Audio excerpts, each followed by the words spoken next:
Hello. So in this video, we're going to talk about Dominic Hick's short film, Amazonia.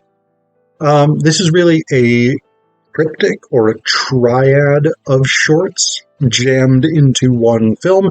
And what they are stylistically is ironic takes on Amazon product reviews.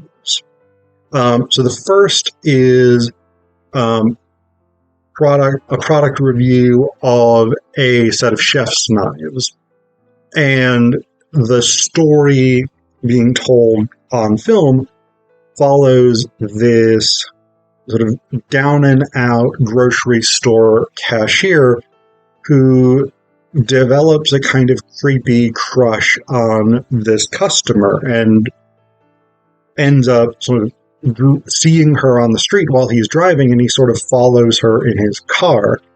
The second is product reviews for a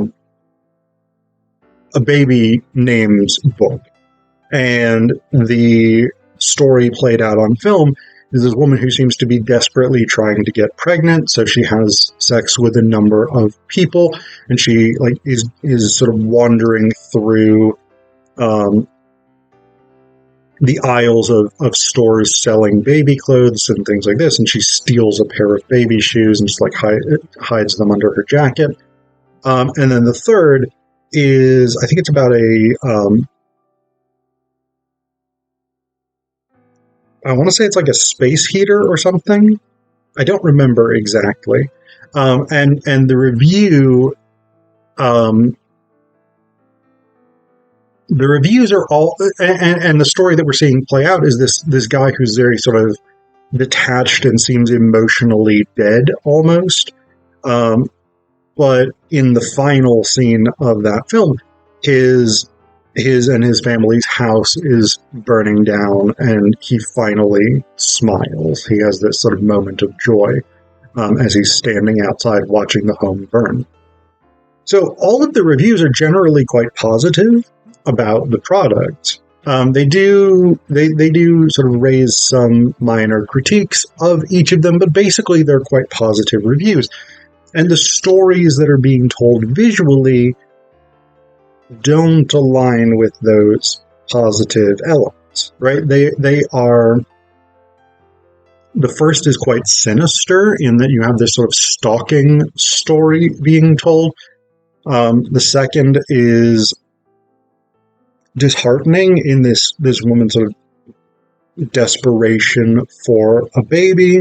And the third is initially, again, sort of disheartening in this man's sort of unfulfilling life, but then again becomes quite creepy at the end, especially with the implication that not only has their house burned, but their dog has died in this fire. And his smile at this situation. And so I think that's a really interesting thing that the film is doing, because one of the things that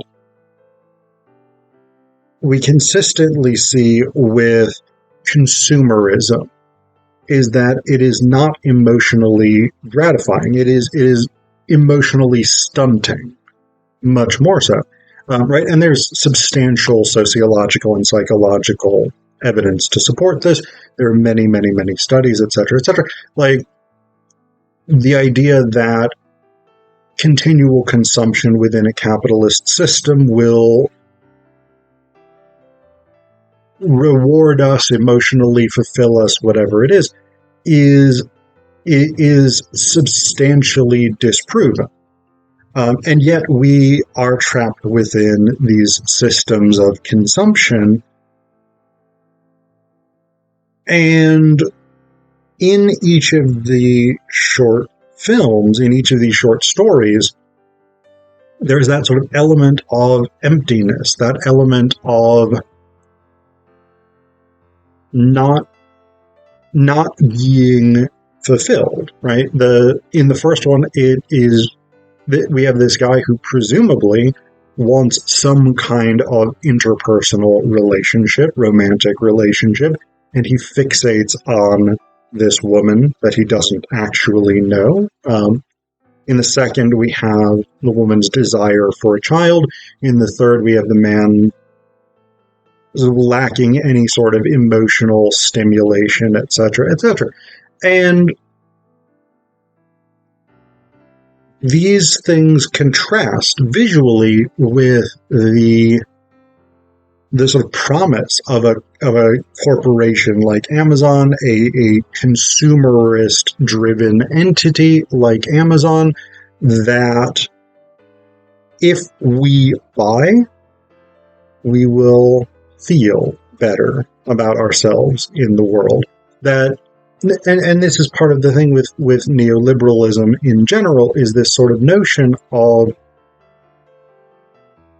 you don't need relationships, you don't need interpersonal connections. What you need is to be a consumer, to be a customer.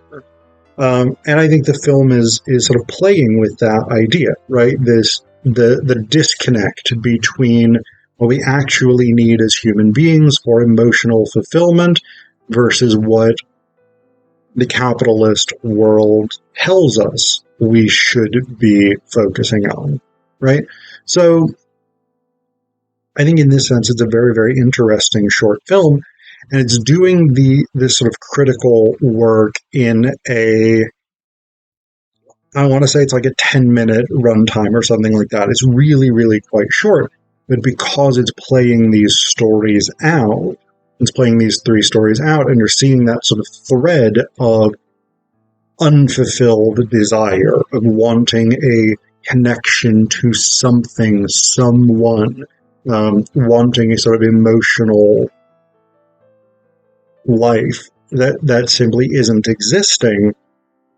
We're getting those themes played out through the contrast between the voiceover Amazon reviews and the visuals of the film itself.